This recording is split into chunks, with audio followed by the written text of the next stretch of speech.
Welcome to Living Life in Love with Vitiligo. I'm your host, Mark Braxton from Raleigh, North Carolina. This is a global vitiligo awareness and education podcast. You will hear the true and authentic stories from people living with vitiligo. You'll also hear from their loved ones, medical professionals, licensed mental health therapists, relationship counselors, global vitiligo support foundations and organizations, and so much more. Sit back and enjoy living life and love with vitiligo. Once again, I'm your host, Mark Braxton from Raleigh, North Carolina. Welcome to Living Life and Love with Vitiligo. I'm your host, Mark Braxton from Raleigh, North Carolina. On today's show, my guest is Eric Peacock. Welcome, Eric. Thank you, Mark. Good to see you. Good to see you too. So, Eric, I'm glad to have you here. And my hope is that when people hear your story and hear the information we're going to share, that somebody will say, you know what? I want to get connected. So for my listeners out there, the people watching, stay tuned. You'll understand what I'm talking about. So Eric, before we jump into our conversation, can you please share with our watchers, viewers, who you are, where you're from, and maybe what organization you represent? Yeah, you bet. And boy, we've known each other for a few years now. Yes.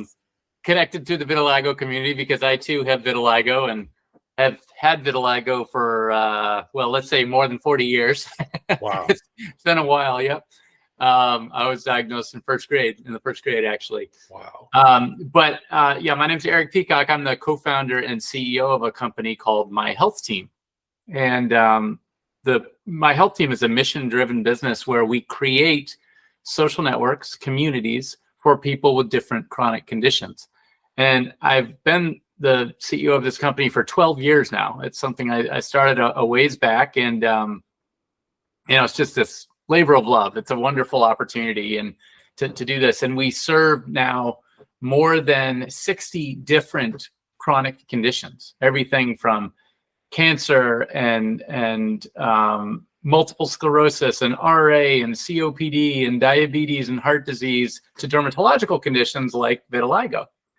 And I'll tell you the story of how we launched in vitiligo. It's kind of funny. I'll get to that in a minute. But I have a wife and 2 kids, and I live in San Carlos, California. And I've been involved with the vitiligo community more actively, I'd say, for the last 4 or 5 years, when I realized there was a vitiligo community out there to get involved with. Absolutely.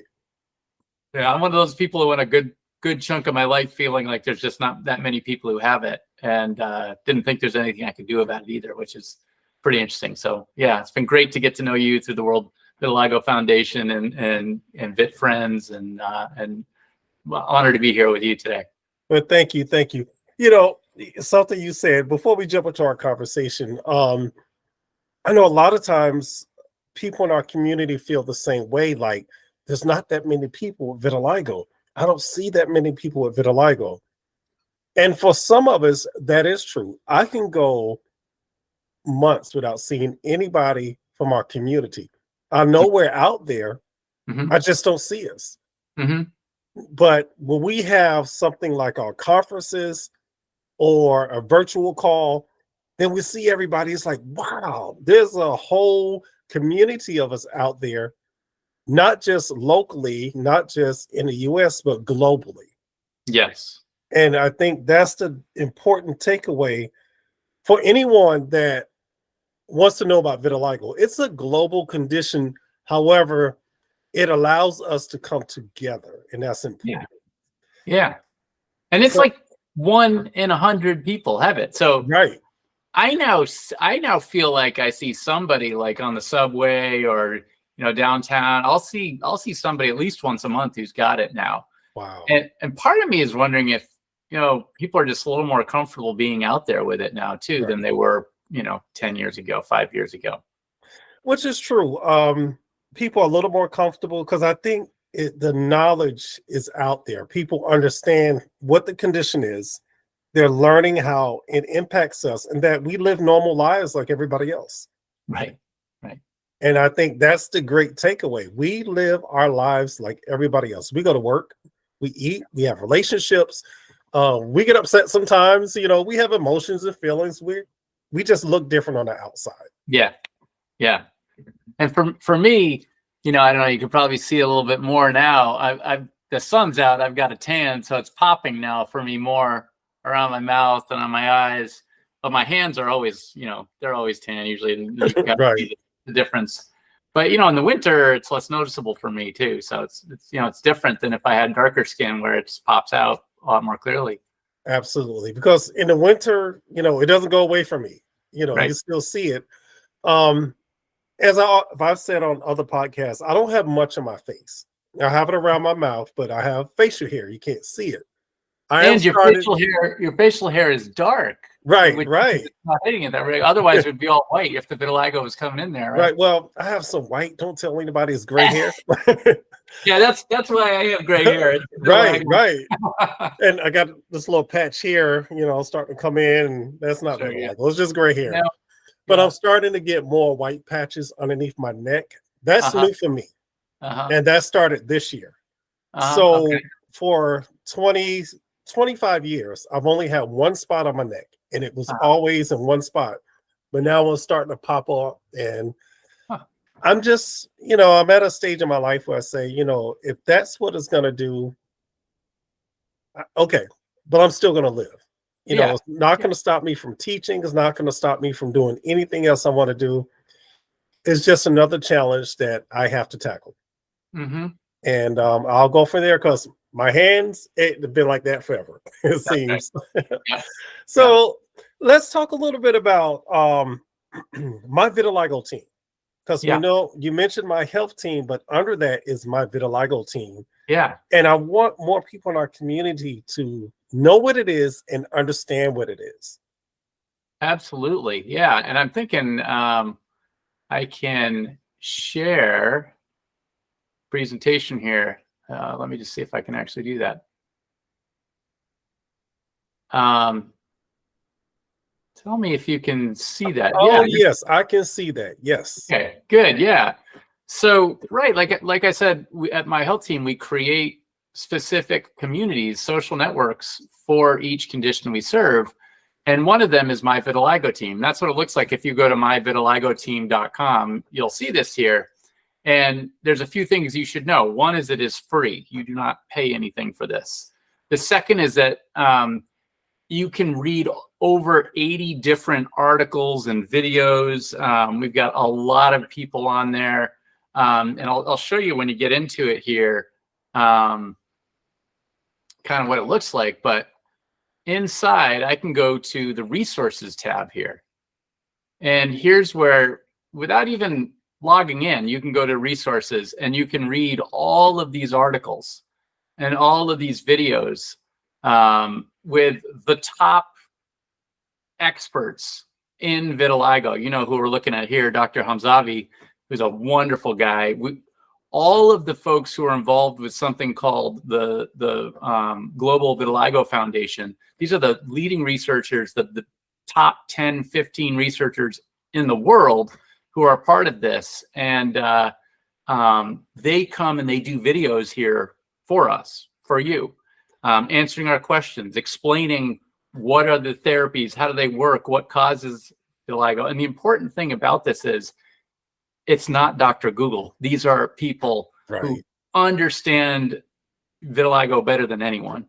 And so you can see all of these things. You can read these articles because the key is that you know what's available to you. And then you can make decisions about whether you care and what you want to do. We just want you to be empowered. The other cool thing about it is if you become a member, if you log in, you can meet other people on the social network. And I'm going to do that right now. I'm just going to log in. And see if you can present that page that you're logging into, because it's going to show me right now the first page that you presented. Oh, okay, sure. Yes. Yeah. Okay, I'll do that. Good point. 1 second here. I'm going to stop presenting and show you this one.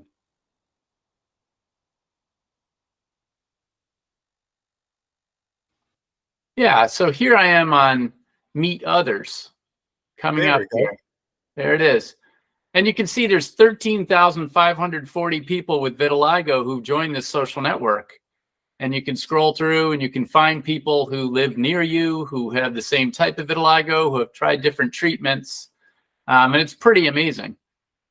Similarly, you can click on up here where it says resources. If you click on that, that's where you go and find, all these articles I was just talking about a minute ago, the over 80 plus articles and videos on there. And sorry, I don't know if that was coming through before, but you can see it now. Yeah, the videos down here, like this is Dr. Schuster, who I know she's just terrific, but all of these docs who are involved in just giving their time being here, because not all of us have vitiligo experts right near us. Right. And so that's the goal here, is we're trying to bring the experts to you and also make sure that you have a community you can talk to. What's interesting is, we now have 13,540 registered members on my Vitiligo team. These are all people with vitiligo. And it's also open to parents of children with vitiligo who are trying to understand what's going on with their child. But we get about three times that coming to our site every month. We get about 45,000 people coming to the social network every month because they're coming for the articles. So they're searching for something on Google, like, is vitiligo hereditary, or what kind of sunscreen should I use to protect my vitiligo? And they're coming to one of our articles because they're medically approved. So Google knows that they're the right place to send people. Absolutely. Because I use it myself. I will share on my personal Facebook page and within our North Carolina group, I will share articles because I want people to be informed. There's a lot of information out there, and we may not know how to access that information or know what's legit. Mm-hmm. Now, I can tell you, if it's coming from my vitiligo team or from the GVF, it is legit. It's legit information. Yeah, that's absolutely right. It's been an amazing discovery for me because, like, obviously, this is my company. This is what I do.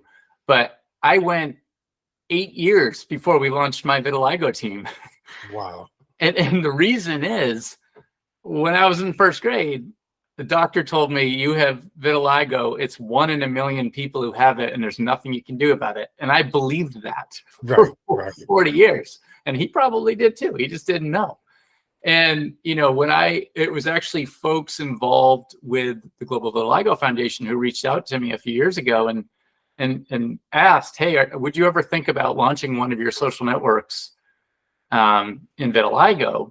Because we actually have 27 million people coming to all our social networks. So it's been around for a little while. And I think it was some dermatologist who had seen what we were doing in psoriasis, who said, hey, what do you think about doing this in vitiligo?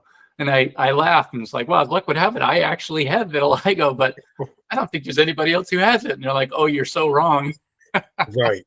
And it is important because with my vitiligo team, it allows us an opportunity to feel comfortable to share with somebody that has the same walk, the same experience. Could be a little bit different, but we live with the same condition. We know what it's like. We know the impact on our lives, and we can help people. Right. Yeah, totally. And just in general, being in a place that is password protected. So Google can't come on here and crawl your profile and see everything you've posted. We make the articles open to everybody because we want everybody to find them. But if you actually want to come on here, share your story, read other people's stories and talk to them, that's behind a firewall with you have to password, go through that. And we never share your information with anybody outside the community. This is just for us. That's how I view it. I'm glad you said that, because that's one of the things with our community. We are so protected, not just because we have the condition, but when somebody from the outside comes in, we're like, I don't know. And I think we are very guarded over each other because we know how it can feel. Somebody can come in and ridicule you about your vitiligo. Sometimes people don't know what to ask, and some of their questions could be a little offensive. So we try to protect each other, and this is a great way to do so. Yeah, totally. And you know, it's nice to just be able to talk and know that everybody there gets it. You don't have to explain it. There's no context settings. Like, I get it. I don't have to be self-conscious or anything like that. I can just talk. I can show my pictures. People get it. Right. Absolutely. And you can say, hey, I'm having a great day, a bad day, a rough day, a so-so day. And we get it. Yeah. We understand it. Yeah. You know, maybe I'm having a bit of anxiety for the day. We understand. And we get help and support from each other, you know? Yeah. That's what's interesting too, Mark, is like, I would say, you know, how good half the people on here are looking for emotional support, you know, understanding from others, but at least half of the people, if not more, are also real avid information seekers.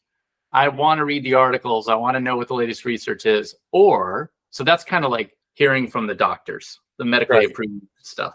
Or I just want to know what you're doing. I want to know what other people are doing. How are you coping with this? How are you treating your dry skin? How are you dealing with the sunburn? How, you know, all that kind of stuff. How are you dealing with the side effects of topical steroids or whatever it is, or UVB, that sort of thing? And probably one of the most common questions over the last year and a half is, like, for the first time in our lives anyways, a drug got approved for vitiligo. Right. And so everybody was just asking, hey, has anybody tried this yet? You know, and you can hear from your doctor. My doctor says I should check this out. But what happens is people come back here and they go, okay, who else tried this? My doctor mentioned. Yeah. That's key, because yes, a doctor's going to give you a prescription, but if you have taken it, you can say, this is what it's done for my body. Yeah. Or somebody else might say, it's not working for me. However, if this is what you want to try, please, I support you on that. That's right. Yeah. And for me, like, vitiligo is not a huge deal for me. I mean, it is, but you know, it hasn't stopped me or slowed me down too much. And I went through a lot of the things that people go through in your childhood of trying to hide it and all that. But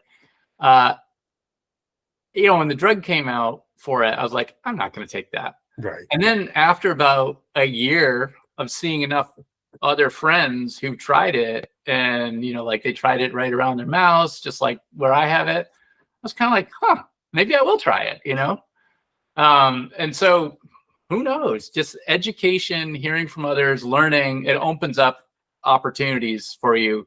And we have as many people on our social network who are completely happy with the way they look and their skin, and they're comfortable with that. And that's great. There's no judgment. You don't have to be somebody who feels like, oh my gosh, this is terrible. Many of us feel like it's great.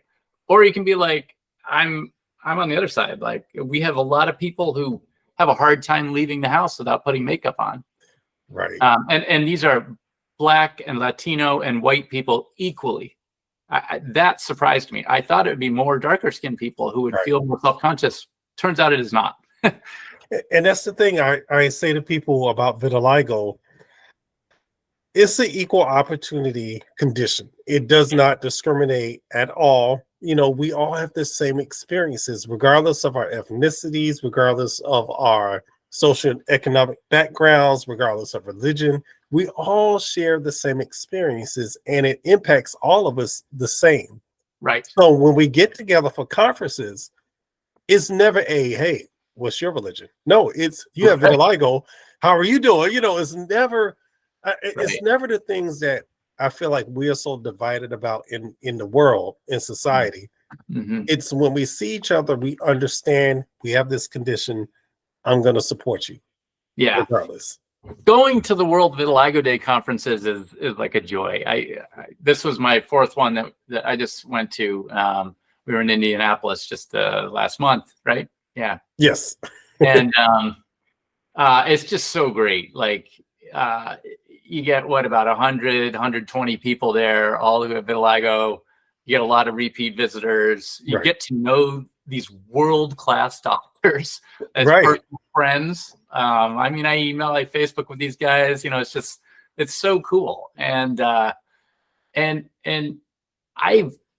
work in a lot of different conditions because of my job, right? So I get to see what it's like. And the uniqueness of World Vitiligo Day is we're all there, we're friends, we have a great time, and we have this great relationship with the key leaders in the field. And you don't see that in every condition. It's really remarkable. Super cool. Hey, you know what's funny? When we were in Minnesota, a group of us said, "Hey, we're hungry. Let's go get something to eat." We said, "Great." And Dr. Huggins said, "Hey, can I go with y'all?" Yeah. And we're like, "You're a doctor. You want to hang out with us?" Yeah. He was like, "Yeah, let's go get something to eat." And he said, "And don't call me Huggins, Dr. Huggins." He was like, "Call me by my name." And we're like, "Okay."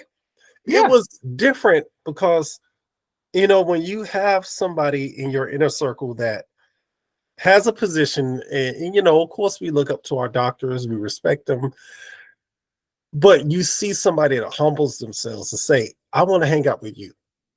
I know I don't have vitiligo, but I want to hang out with you." And that's what we did. We all went to eat, and it was great. Like they're so down to earth, and that's what I want people to understand.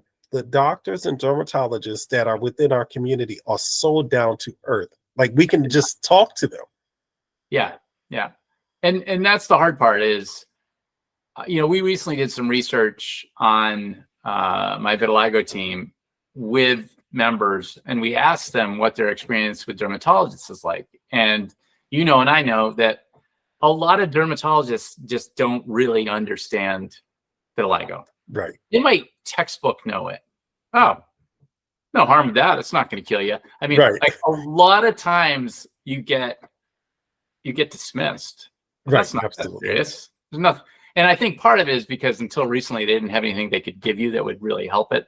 I mean, there are a few things they could, but like, it's not like your typical, oh, you have psoriasis, here, take this drug, right? Right. But I think a lot of people dismiss it. And Dr. Hamzavi said something profound at World Vitiligo Day. He said, vitiligo is a disease of the skin that impacts the soul. Right. Right. It does. And I think that's what people that do not have vitiligo, that's what they don't understand about it, how it impacts us internally. Yes. It can change you internally if you don't get the support you need. Yeah. You know? Yeah, totally. And I can say I agree with that. Like I struggled with it for so long, but no one knew because I never talked to anybody about it until I had to talk about it. I had a student at my school. She had vitiligo, and her mother wanted to talk to me and didn't know how to approach me. And she went to another staff person and asked them if I would be interested in talking to her daughter about my vitiligo. Oh, yeah. And I was like, no, because I wasn't ready. I've never talked about it. I never had a conversation about my vitiligo. And that was in 2019. And so when I agreed to do it, I said, okay, I'm going to host a presentation. But what I'm going to do is talk about my journey so she feels comfortable. I didn't want to point her out. And I was just like, wow, how am I going to talk about my vitiligo? And I've never talked about it. And when I did, it was so freeing. Like, it was like this burden lifted off of me because I've never had a discussion about it. I never told anybody how it made me feel. I never told anybody how I saw myself, you know, watching myself change. None of that. And once I did it, I'm like, oh, when's the next presentation? Like, let's keep going with it. Well, I'm sure that was a huge help to that. Yes, I've watched this girl change a lot. Even her mother says she's a totally different child. She may not tell you the impact. She said, but it has really changed her life. Just having other students and staff understand vitiligo. Yeah. So I think a lot of the work we do is the indirect work. And I know as we talked about, you know, how it impacts our soul. But once you can get to the point that you can share your journey, your story, other people start to understand it. And then within our community, I feel people start to become more open to share. Yeah. Yeah.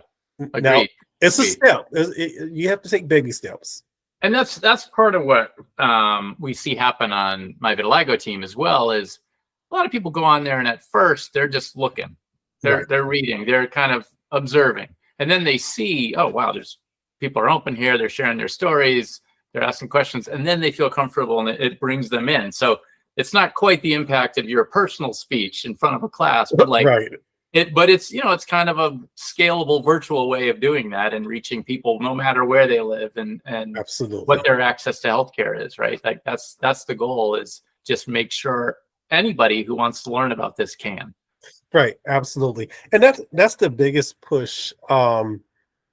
As a community, I know we speak a lot in terms of vitiligo awareness. Yeah.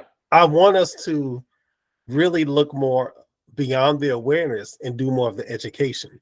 Yeah. Not just for the general public, but for us, because there's a lot we don't understand, especially if you're new to it. Yeah. You have 100 million questions, and you want to know what's happening, what's going to happen to me, what can I do, how can I feel better, I'm feeling this way, all these questions that people go through, especially when you're new to it. And we need to be able to educate ourselves to be able to support that person. That's right. Yeah. And I think a lot of there's a few different types of people who I find come through my vitiligo team. There are people who just got diagnosed as an adult, and they're like, what is going on? What do I do about this?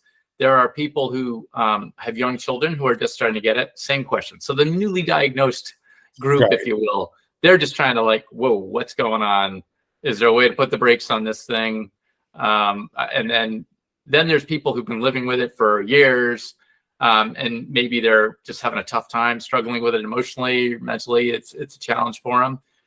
And then there's actual real logistical things, like how do you deal with the sun when you have this? Right. It hurts to get this burnt, right? Like we kind of get, it just goes right to burn and goes pink, and that's not good for you. Some people, like there was a person on there today who was saying like, hey, do you notice it itches right before it starts to spread, which is super common, as it turns out. And you know what? There's no real biological understanding of that yet.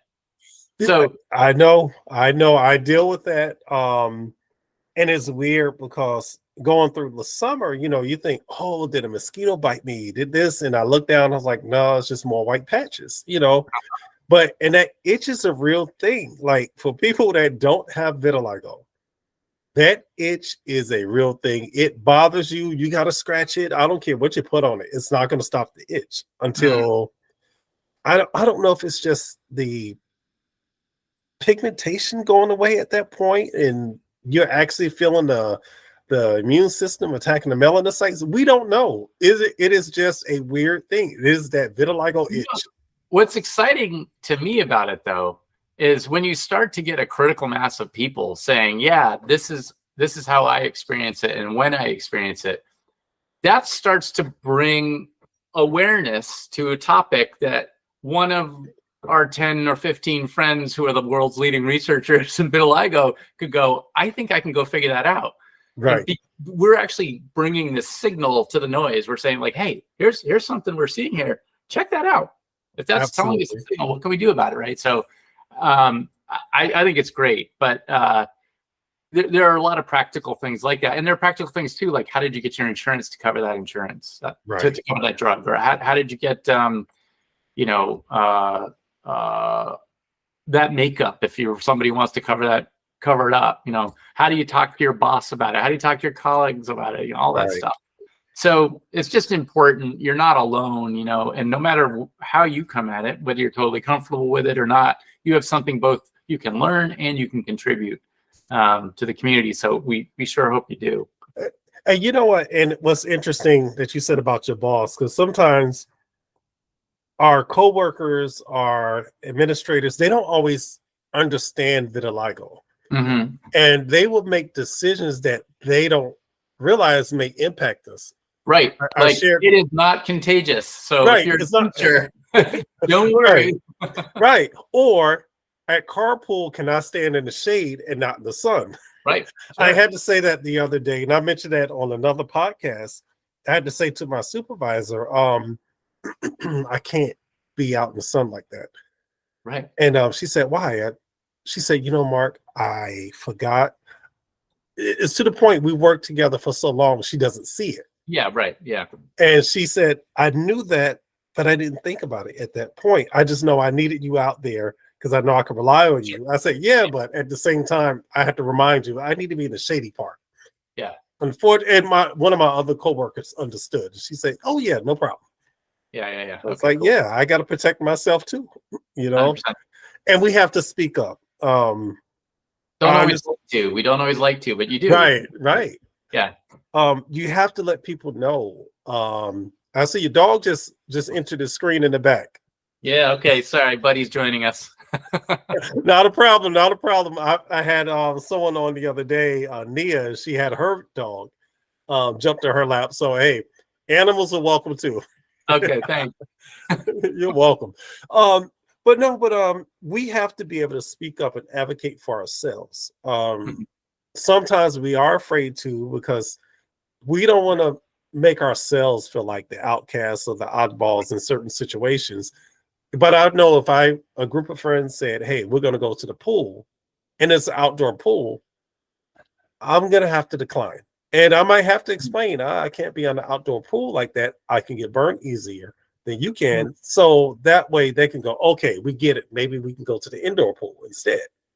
It's those things you have to advocate for yourselves. And I know I had to do it often working summer camps. Because when school ended, I'm working camps, and I'm like, I can't be outside like that. Maybe an hour, but after that, I need to be inside. Right. And if I didn't say anything, then my supervisors just assume, oh, he's good outdoors. Let him be outdoors. Yeah. So we have to do that. We have to speak up. We have to share it with others. We know our skin best. That's right. The impact of the sun, the impact of just the environment outside, how it's going to affect us. Living with vitiligo. Yeah. And similarly, I've often said, I think it applies in general in life, but definitely with vitiligo, you kind of train people how to treat you. Absolutely. Right.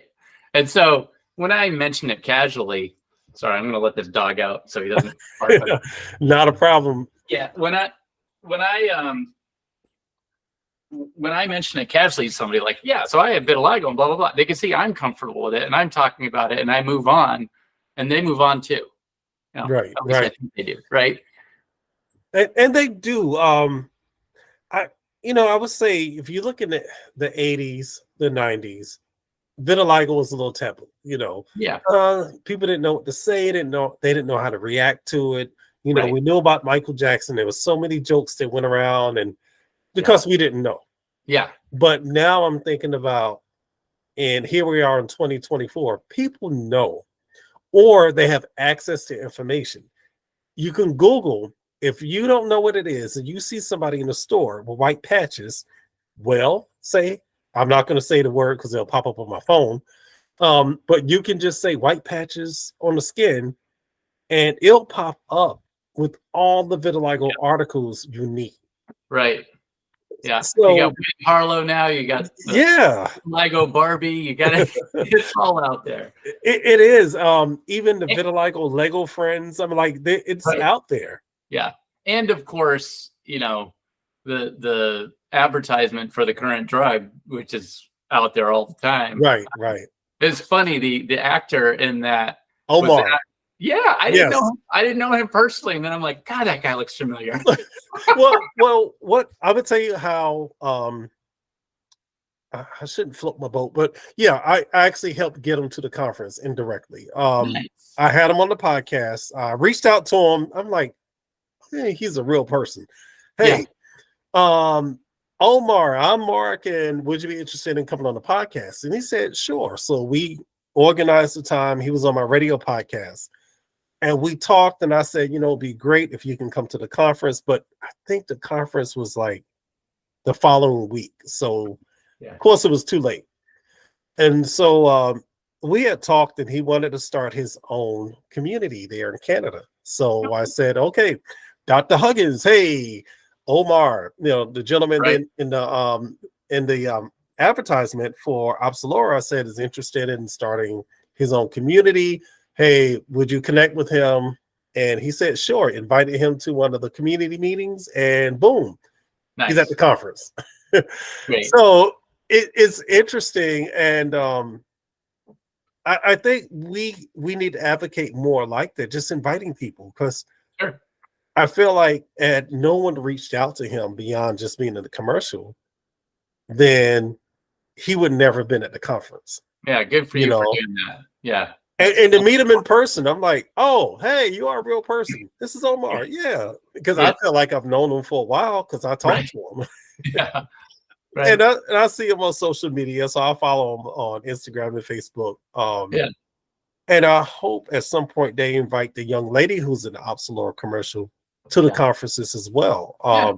Instead of just being, the face of an ad, be a person. Come and join us, and we can see you and actually interact and get to So know your story as well. yeah. Now, of course, only about 100 people get to the conference, and so it's also important. Like some of those themes, like one of the things I found most useful was the questions for the doctors. Like when you get to ask Right. guys these questions, it's really, really amazing. Like this doesn't happen elsewhere, and so I'm going to go back and do interviews with a bunch of them and make sure we get that and put it on my Vitiligo team so everybody can see it. Absolutely, absolutely. And I wish I was there. I was actually on a plane at the time that was happening. Yeah, my flight didn't come until late on Friday, and I was like, gosh, I missed it. I submitted some questions. I don't know if they were asked or not. I can't even remember what I submitted. But since we're talking about the conference, and I'm just thinking about it, that one of the highlights, and I think for every year, is seeing our international community. So there was Park, the gentleman from South Korea that was there. There was a young lady from Jamaica that was there. Of course, we had Omar from Canada and maybe a few other people. And there's a young lady from the Czech Republic. I'm working on getting her at the conference also. So Cool. She can't be at this next GVF meeting, but the following one, I hope to get her connected because she has a community in Europe, in her part of Europe, and it's virtual, but she really wants to get connected to everybody, and I think that would be great. Oh, for sure, that is great. Yeah, I had the chance to ask kind of a wonky question of Dr. Harris. So for those who don't know Dr. Harris, he's at UMass Worcester in Massachusetts, and I mean he is a legend in this field. He actually invented the mouse with vitiligo, which sounds kind of funny, but that's what you do when you're developing drugs. You actually first see if you can get the condition into a mouse, and then you try different things on the mouse, and that led to this discovery of something called JAK inhibitors, which inhibit the Janus kinase. Well, I don't know. I'm not a geneticist, so I'm not going to try to explain it. Basically, it helps inhibit the things that are causing your immune system to beat up on your melanocytes. Right. And one of the silver linings of having vitiligo, which I read about after on our own social networking when we interviewed one of our docs, is that you have a lower chance of getting melanoma, that skin cancer of melanoma, than the average person. And that's because our immune system is so worked up and eats up everything, including your melanocytes. And so if melanoma forms, it probably kills it pretty quick. So that's pretty good. So my question for Dr. Harris was, hey, if I start putting Opsilura on my face, do I have to worry about that benefit going away? Am I going to be at more risk of skin cancer? Right. And he explained it in a pretty interesting way. He took out his notebooks and he drew this bell curve like this. I don't know if you can see that. He drew a bell curve. And he said, look, most people are right there in the middle about how active their immune system is. He's like, you, Eric, and people with vitiligo, you're way over here. You're in the 95th percentile of people, where the autoimmune system is just beating the crap out of your melanocytes, versus people over here who it's like really not doing its job at all. And this is the average. Wow. All we're doing with these drugs is making you come up a little bit up this curve, but you're still more than most people. Right. And like, it's not like we've done extensive studies on this stuff, but like this guy is a really good researcher and he explained it to me in layman's terms I could understand. And I'm like, oh, okay. All right. So yes, I still have to worry about sun protection. I still put on sunscreen and all that stuff. But no, it's not like it makes me more, susceptible to it. Right. And that's one of the things I tell kids when I'm doing presentations. Like there's a slide in there where it shows like my immune system's pumping weight, it's jumping rope, it's running in place. I said, that's how it is when, my immune system's attacking my melanocytes. And it's just, it's doing the Rocky number on it, Right. I said, but it's interesting because it'll beat up on one side of my body and then it'll stop. Then go to the other side and start punching on my arms a little bit. So I lose, color on one side of my arm. The other side would repigment, then I might jump to another part of my hand. So it's weird. Yeah. I laugh about it sometimes. I know some people say, how can you laugh about vitiligo? I say, because it's fascinating. We don't quite understand why it's doing what it's doing. I know I was talking to some of my students and we were mentioning cephalopods, how they, what is it? I think it's a cuttlefish that can take some of its pigmentation and move it around. I'm like, have we studied the cuttlefish? That's the way my brain thinks. I'm like, if that can move it around, what is it inside of the cuttlefish that can move its pigmentation around? Maybe we can figure out something in the cuttlefish that we could repigment with. But I'm thinking, that's going to be too much. But it's one of those things when you start looking at science. Science is fascinating. And to hear the doctors talk about it, although I don't know all the scientific terms, but sometimes I'm going, that sounds good.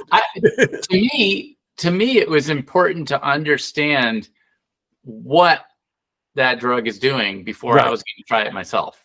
Right.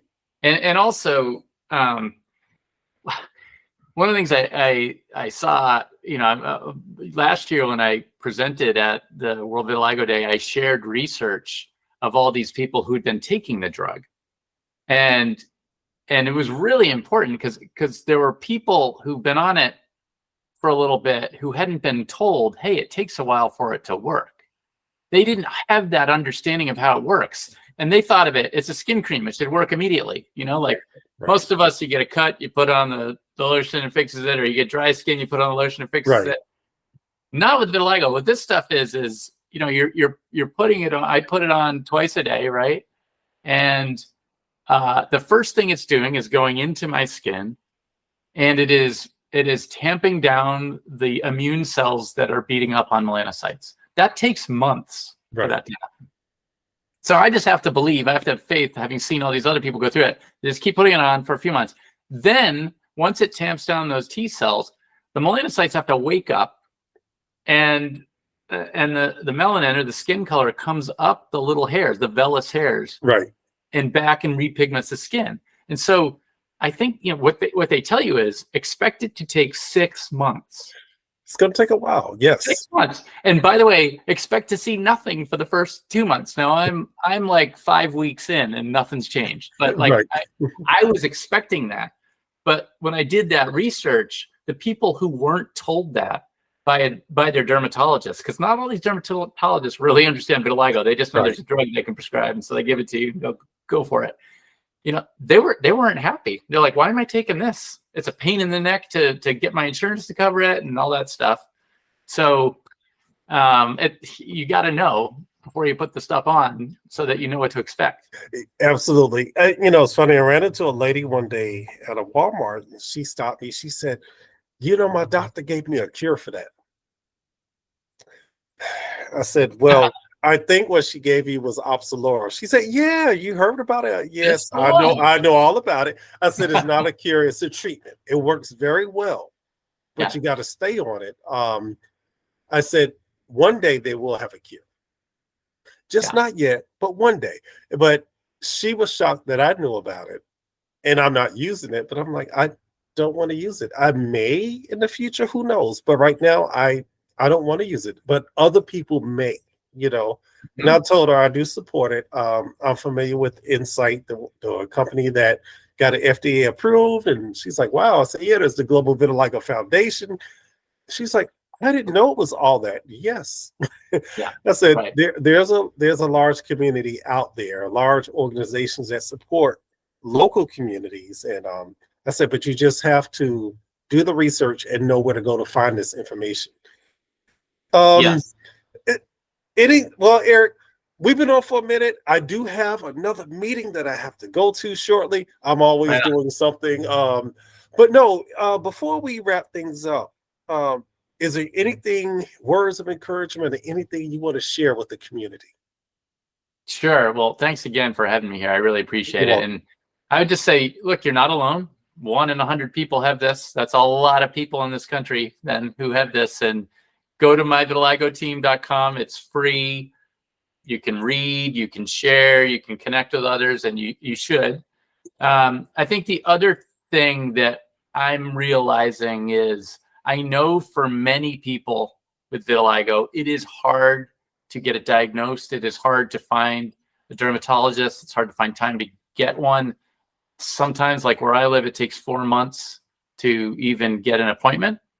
And so one of the things that I'm committed to doing is trying to figure out how I can line up good telehealth providers who can diagnose it and talk to you about it. And, if you're interested in the therapy, get on it. And there's more therapies coming too. Like I'm not pushing this one over any of the others that are coming. But for those who want it, access to care is a real issue. I just myself went through a process with a telehealth provider to see whether it was doable, and it was. I ended up getting diagnosed in a day, ended up getting the therapy in about 2 weeks. So one of the things we're going to try to roll out over the next few months on my Vitiligo team is a link to a telehealth partner. It will cost you money. It is not free. It's healthcare, but at least you can do it on your own time and get an appointment right away. I think this is a big issue for our community, is access to care to people who actually know what it is and how to treat it. And oh, by the way, you're still going to need to see somebody in person, because when you have vitiligo, there's other things that you are at higher risk of having too. Other autoimmune conditions like thyroid disease. You need to get your labs and tests and blood tests and do that stuff and be seen. But that shouldn't prevent you from actually getting, seen by a dermatologist sooner rather than later. Absolutely. Absolutely. Thank you for sharing that information. Because it's important that our community know that people are working to help us, because sometimes we feel like there's no help. Yes, there's help, and there's more help coming. Just stay tuned. You'll start hearing more about, like you said, the I was going to say telehealth, but the medical professionals who are there via not just telephone, but video, where you can actually see the person, they can see you. There's other information coming out, just not yet, that I've learned from the conference that's going to benefit us, especially if you're doing presentations or sharing information. So once again, stay tuned. And for those of you who are watching and you don't have vitiligo, but you're curious, you want to know more, there's a lot of information out there. Make sure you're getting it from reliable sources. If you look at the articles, make sure they're medically reviewed, and you can see all the doctors affiliated. I've shared articles and I'm like, oh, Dr. Grimes or Harris. And you're like, yes, this is legit. So that information's out there. These the articles have been reviewed. I'll also tell people to go on PubMed, because you can find a lot of vitiligo, not just resources, but studies that have been conducted. I've pulled information from there as well, and checked sources and make sure they're legit and medically reviewed. So there's a lot of information out there. A lot. Eric, I thank you for coming on to the show. I greatly appreciate it, and look forward to chatting with you again. Thank you, Mark. It's such a pleasure. I always love doing this. So thanks so much. Absolutely. Absolutely. And for our viewers out there, you have been watching Living Life and Love with Vitiligo. I'm your host, Mark Braxton from Raleigh, North Carolina. As I always say to people, love is in need. Make sure you love your neighbors, you love your spouse, you love your kids, you love that stranger down the street. coworkers, and most of all, look in that mirror and tell yourself, I love you, because we don't do enough of that. Y'all take care and peace.